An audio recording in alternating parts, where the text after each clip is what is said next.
Ele, um menino forte de 15 anos, começou a me agredir. Foi muito rápido, não tive tempo ou possibilidade de defesa. Até hoje, não sei o que levou aqueles alunos a agirem com tamanha brutalidade. O que fiz de errado para ser hostilizado daquela maneira? Na maioria das vezes, o aluno é suspenso por 3 dias e depois volta à sala de aula, como se nada tivesse acontecido. Em alguns casos, ele é transferido da escola. Isso não resolve o problema, apenas transfere o problema para outro professor tentar resolver.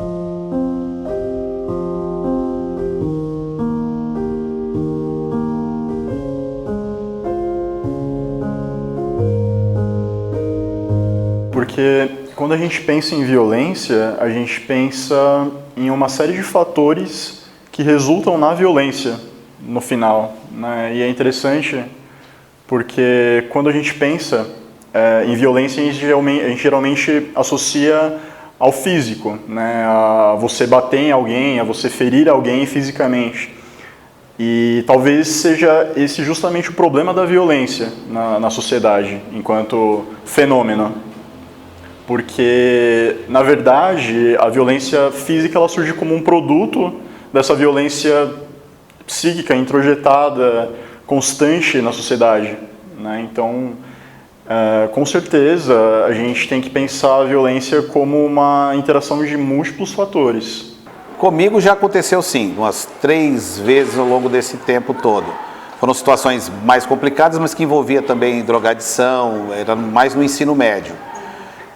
Porém, eu conheço vários profissionais, colegas meus que passaram por situações muito difíceis de violência em relação à profissão.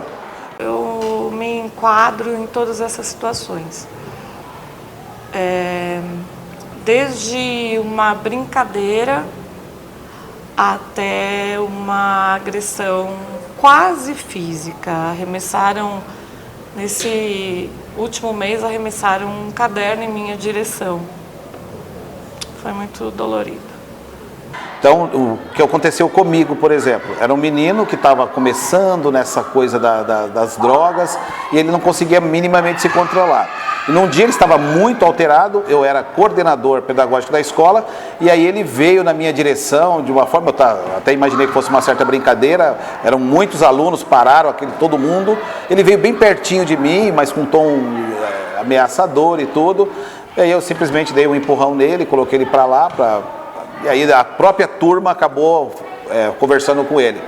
A gente tinha uma professora, eu acho que ela era substituta, se eu não me engano, que ninguém da sala gostava.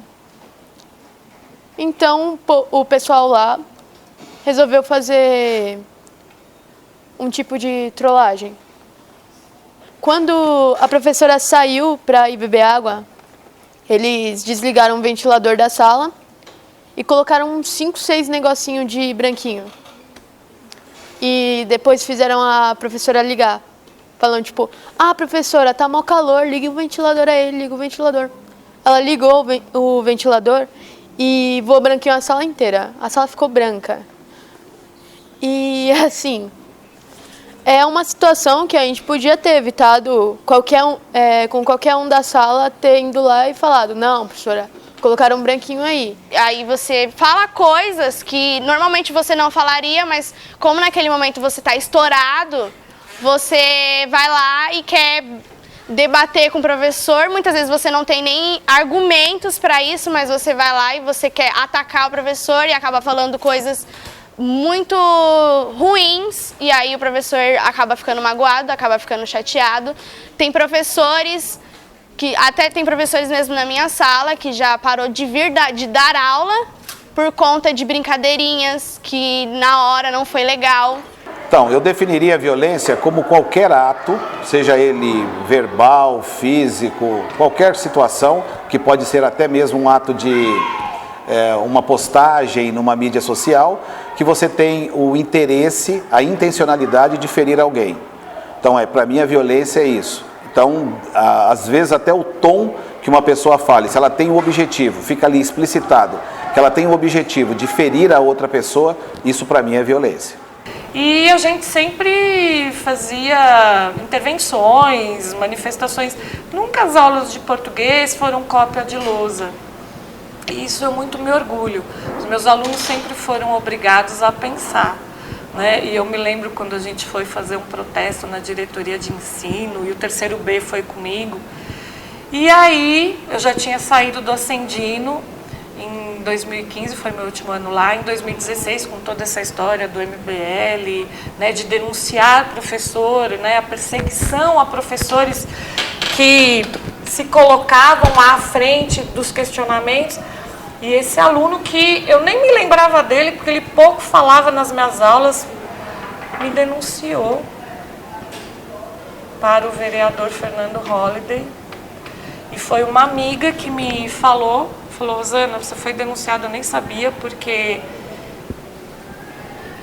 Não tem sentido algum. Eu não entendi. Eu fui visitar essa página e estava lá, uma professora de português que dá aula de feminismo.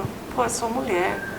Sofro violência todo dia, como que eu não vou falar isso com as minhas alunas?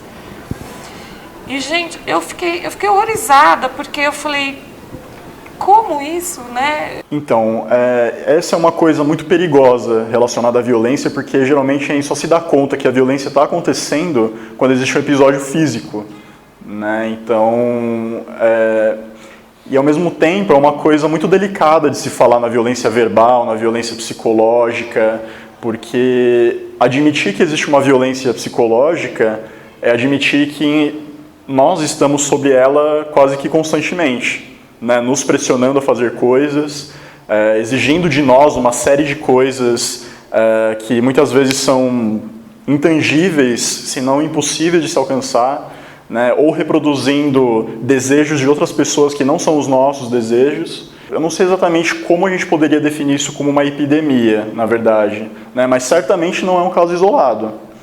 Então, inclusive vejo, né, através da minha atuação clínica, da minha atuação nas escolas, o quanto os jovens muitas vezes se sentem espelhados por sentir que a única referência que eles têm através da mídia é a violência. Né? Então, você pensar que se existe algum tipo de influência da mídia no comportamento violento, né, em noticiários que cada vez mais mostram apenas os lados ruins do mundo e das relações humanas, o único tipo de referência que eu tenho para me relacionar com outras pessoas é a violência. Eu tenho uma formação humanista, então a minha prioridade é sempre estabelecer uma relação de respeito, de solidariedade, tornar o caminho pedagógico de aprender e ensinar confortável. E isso, num contexto de 40 alunos, uma diversidade social e econômica, é muito difícil. Então, leva muito tempo, a gente se violenta muito, né? Porque eu entendo, sim, que sem essa relação afetiva não existe aprendizagem de jeito nenhum. Independente da minha relação com alguns professores, eu ainda tento enxergar eles, sim, como uma pessoa, como eu e como os alunos. Até porque é um local seguro para esse menino, para essa menina. Ele sabe que a atitude do professor pode ser uma de defender-se, mas não espera-se que o professor o ataque. Então ele se sente até um pouco mais tranquilo para trazer, para manifestar essa agressividade toda.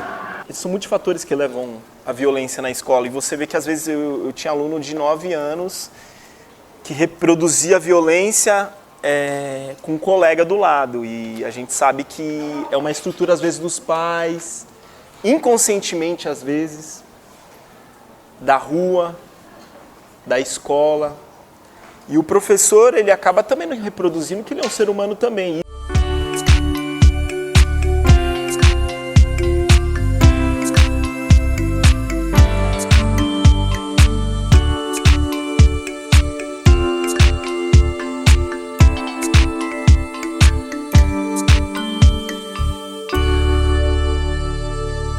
Acho que está todo mundo sempre em busca de alguma coisa, sabe? Mas ninguém sabe exatamente o que. E isso... As pessoas ficam meio... Sabe? Elas entram elas ficam rodando em círculos e todo mundo quer atingir o seu objetivo a qualquer custo, entendeu? Então, os pais querem atingir os objetivos porque os chefes não deixam, isso reflete nos filhos que chegam na escola e reflete nos professores. E todo mundo tem casa, todo mundo tem problema, e isso vai virando uma bola de neve que, assim, eu não consigo identificar um ponto certinho. Olha, começa aqui. Se a gente prega que a escola é o lugar que te ensina a voar, como é que você ensina a voar num lugar cheio de cadeado, de grade, eu falo que a escola mais parece uma cadeia, uma prisão, uma jaula, pior ainda, do que um lugar de conhecimento, de liberdade democrática, sabe? Onde as pessoas podem se manifestar livremente.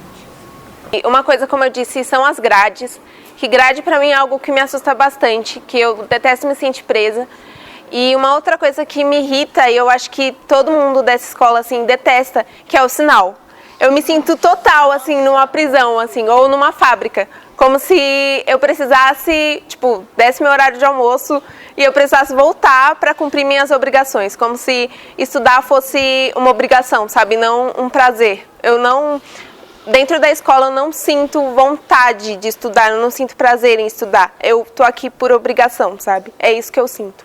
Difícil hoje não ter uma escola que efetivamente tenha passado por uma situação dessa. Com certeza. O teatro, ele coloca essa vivência, né? Tipo, a gente aprende a lidar com o outro, a gente olha no olho do outro. Coisa que durante as aulas a gente não faz. É professor na frente e os alunos todos enfileirados, ninguém olha pra ninguém. Então, eu acho que por isso que é importante o teatro nas escolas, por isso que eu acho importante as aulas em roda, para que todo mundo se olhe. É difícil fugir justamente da violência porque é uma coisa que a gente não vê muitas possibilidades de quebrar o ciclo. Estudar, educar é sentir também, né?